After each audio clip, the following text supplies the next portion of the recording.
Bobi Wine kata amaziga gamuyitemu watuse mu ofisi ye wuno munnange ali mu gisettinga ate buto eside eno ekavule ate nga King Saha avudde mu mbeera munnange n'atabukira ba MPs esaidi eno wulira munnange ate byakakasa esaidi eno muganda wange ngenda kusaba video jimpe like obeera nga tonaba n'okusubscribinga era nga ngenda kubeera nga nkutegeezako nti no Bobi Wine gwe ngenda okubeera nga ntandika naye ate mu maaso awo njije n'omuyimbi King Saha bannange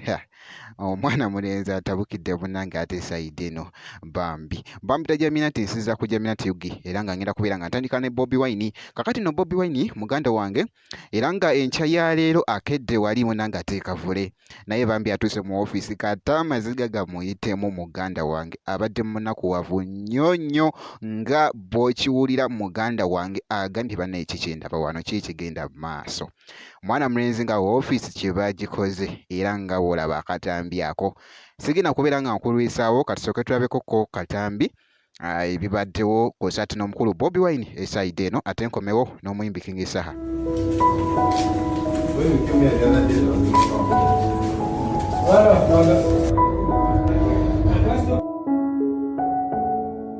In our round reporting, I think for another audience,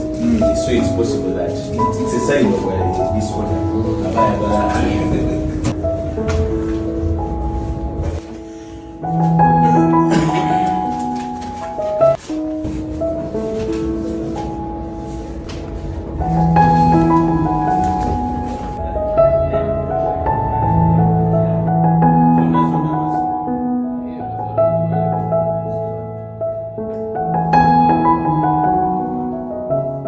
naye nga bwekityo munnange ate bwekitambudde eruuyi eyo kati awo kankugyeko ew'omukulu munnange ate Bobi Wine si birungi n'akamu esaidi eyo naye nga muganda wange era nga ali mugizaawo ofiisi ye ali mugisettinga ate buto munnange esaidi eyo ekavule bwekityo munnange ate bwekitambudde esaidi eyo kati awo kankugyeko ate nkutegeezeko nti no King Saha munnange avudde mu mbeera n'atabukira ba MPs olw'okwefula munnange ate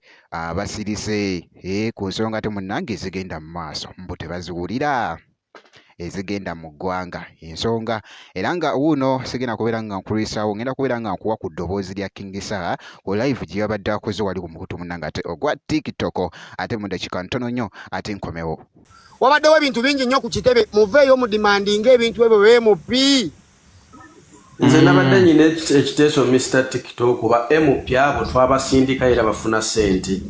lwaki buli MP takwata nze bagenda okufuna ku guno omwezi buli MP akwate miliyoni 5 Honorable Ssenyonyi muyise motion nga kutubyemu obwesige ava mu parliament netulonda akamyufu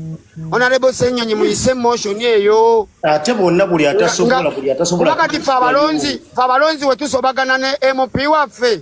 eje emyaka gyonna bagenda sigalawo nga mumuwa omusaala nga takyatukolera okitegeera yuka yabasigala afuna ssente mutukolereyo close nti wetukuŋŋaana mu kisaawe abantu 100 ne tugamba oyo agende ng'agenda twagatandikira ku mbwa tekamwa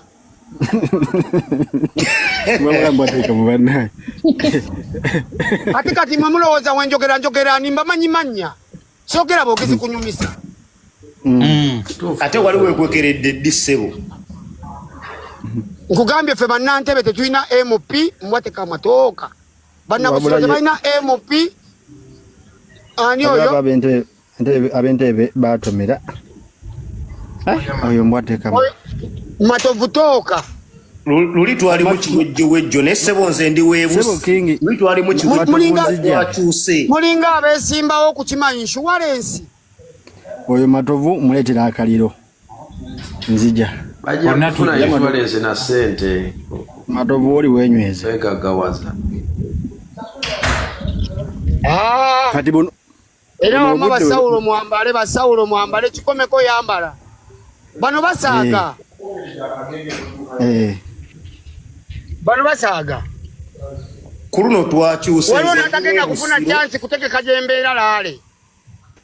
Mr. President n'ateekayo nti Mr. President n'apostinga nti obulamu bwe buli matigga amazima ga Katonda MP n'emu akiteekako waliwo atagenda kuleekanya bizindaalo kw'ensula nti agenda campaigningira abantu mumanyi mubbi tugenda generator tugenda ziiwamu omunnyo Tulinayo omupiira ku lunaku lwayagala. Tulinayo omupiira. Lwayagala oyitamu waliyo omupiira. Tulina soka ate ffe bayagala okunnyonnyola lippe kwolwo lwetandika tonamenti. Tulinze lwalangirira naffe tulangirire tonamenti lwetandika. Ate gwe oyagala campaigninga waffe naffe gwe twagala gula emipiira mulala. naye nga bwekityo munange ate bwe kitambudde ku zi updates zino munange omuyimbi King Saha tabadde ate musanyufu nnyo olunaku olwaleero, naye nga bw'atyo munange ate bw'abadde atabuka esayidi eyo ate kuba MPs. Kakati ngira kubeera nga nkomawo ate mu maaso eyo nezi updates endala, making sure nti no osubscribinga obeera nga tonaba video sobola ogimpira like nakyo kibeera kikoera ddala bulungi nnyo. Ngenda kubeera nga nkomawo katono nnyo bwekiti.